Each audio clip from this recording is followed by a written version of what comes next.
Greece is a country with a long, amazing past. But now it has a new problem. There are fewer people living here. This change in how many people live here affects everything in Greece. We need to look at it carefully. The numbers from the government show that fewer people are living in Greece. A while ago, around the year 2000, more people were coming to live here. But now, that has changed. The newest numbers show that the number of people keeps going down. In 2011 there were about 11.1 million people. Now there are about 10.4 million.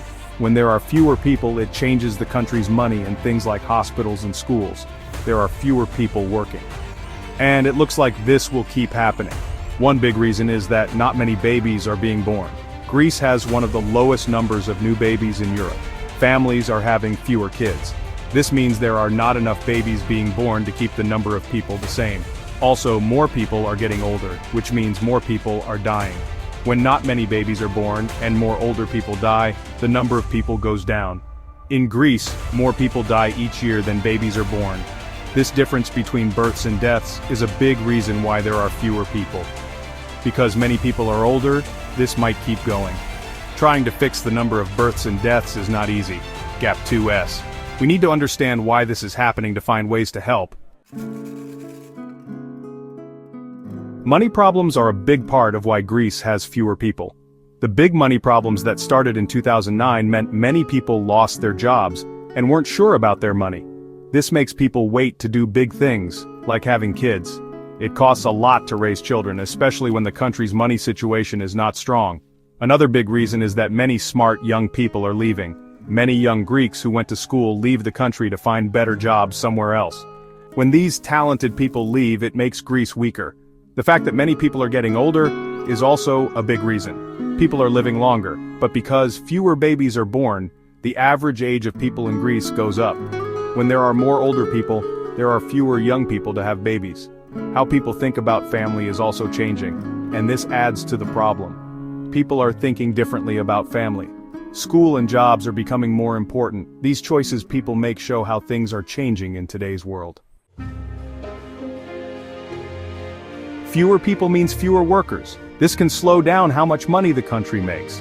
Businesses might find it hard to get good workers. New ideas and inventions might not happen as fast. Fewer workers mean less tax money for the government. This affects things like hospitals and schools. It's hard for the pension system, which helps older people. There are fewer workers paying in and more older people needing help.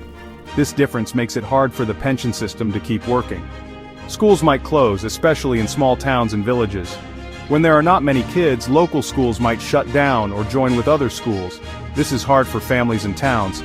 It's a big problem when people leave the countryside. Many young people move to big cities or other countries. This leaves villages with mostly older people. Small shops in these villages have a hard time. Old ways of doing things might disappear. When people leave the countryside, it changes how Greece looks and feels. It's hard to help these areas grow and keep things fair across the country. We need good plans to deal with these effects. First, we need to understand all the ways this problem affects us. The ways we fix this must cover many things and think about the future. Greece is not the only country with this problem. Other countries like France, Sweden, and Germany have made plans to help families and to manage people moving into their country. Greece can look at what worked in those countries and use those ideas in its own way. Plans that help families have more babies can work. Giving money to new parents, making childcare cheaper, and giving parents more paid time off work are very important. These things show that the country cares about families and children. Letting some people from other countries come to live and work here in a planned way could help find more workers and bring new ideas. Plans to help new people become part of the community are important for this to work well. People who move here need help to learn Greek and find jobs. If we manage this well, it can be good for everyone. In the end, helping people is the most important thing. This means spending money on schools, teaching new skills, and making chances for young Greeks to do well. New technology and new ideas can make new jobs. With good plans and everyone working together, Greece can find its way through this problem. There is a chance for a good and lively future for Greece.